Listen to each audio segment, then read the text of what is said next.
This 4-ingredient watermelon sorbet is so refreshing. It tastes like summer in every bite. I've tested countless frozen desserts, and this is the one people keep asking for. It's easy, it's refreshing, and in this video I'll show you exactly how to make it perfectly every time, even without an ice cream maker. Plus, I'll share some simple tricks that take it from good to amazing. Let's start with what really matters here: the watermelon. You want a watermelon that's actually good, sweet and juicy, the kind you'd happily eat on its own. Because here's the thing, if your watermelon is bland, your sorbet will be bland too. Cut it into chunks.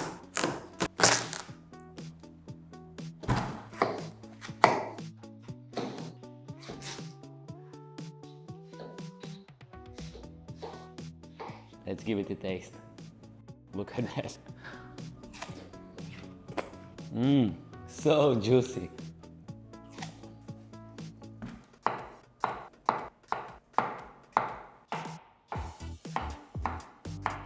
And spread them on a tray.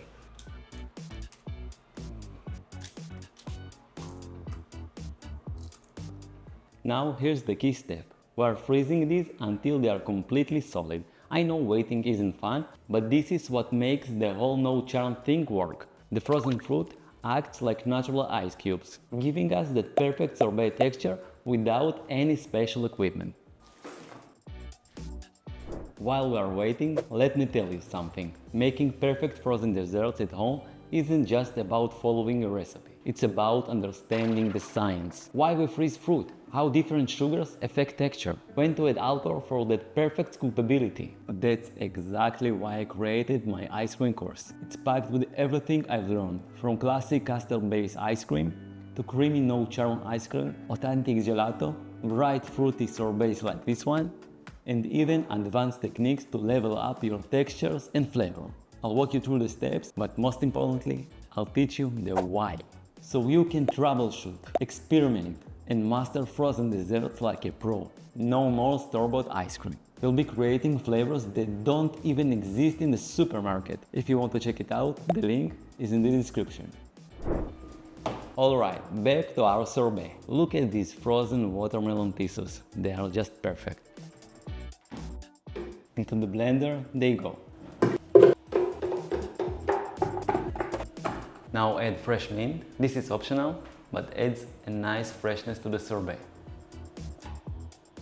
If you don't like it, skip it. A fresh lemon or lime juice, and your favorite sweetener.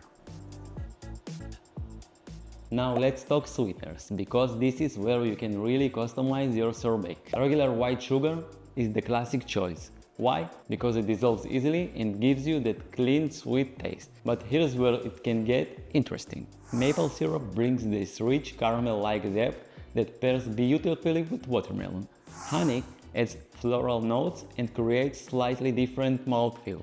Agave syrup is great if you want something neutral that won't compete with the watermelon flavor. And if you are watching your sugar intake, stevia or monk fruit sweetener works too. The key with any sweetener is to start with less than you think you need. You can always add more, but you can't take it back. Trust me on this one.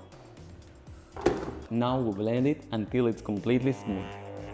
This usually takes about 2 minutes, but here's what to watch for. You'll hear the motor working hard at first. Then it will get easier as the fruit breaks down. You need to stop and scrape the sides every 30 seconds or so. Don't skip this step or you'll end up with chunks. If it's too thick and your machine is struggling, add a bit of water or lime juice. Just a tablespoon at a time. The mixture should look like a thick soft serve ice cream. Don't force it. Let the machine do the hard work. And if it's getting too warm, give it a break. Now if you don't have a high-speed blender, don't worry. A food processor works perfectly. The key difference is that with a blender, you might need to use the tamper to keep everything moving. If you're using a regular blender, work in small batches and be extra patient. Here is my favorite part, the taste test. Perfect, not too sweet and so fresh. This is where you can customize your sorbet. Too tart? Add more sweetener. Want more zing? Hit it with extra lime. Not enough mint? Add more leaves and pulse again. And here is a pro tip. If you want to get fancy, Add some lime zest for extra brightness or add a tablespoon of vodka or rum. It doesn't make it boozy, but it creates this incredible silky texture and keeps it from freezing rock solid. You can serve this immediately as soft serve, which honestly may be the best way, or freeze it for another hour or two if you want something more scoopable. If you are using an ice cream maker, you will end up with a better texture. But don't worry, today we are not using an ice cream maker, and you will see how good is the result. Let's pour our sorbet to a freezer-safe container and then freeze it for a few hours. As you can see, it's very liquidy. It's just because it's super hot here and I just was filming in the meantime. Let's cover it and freeze it.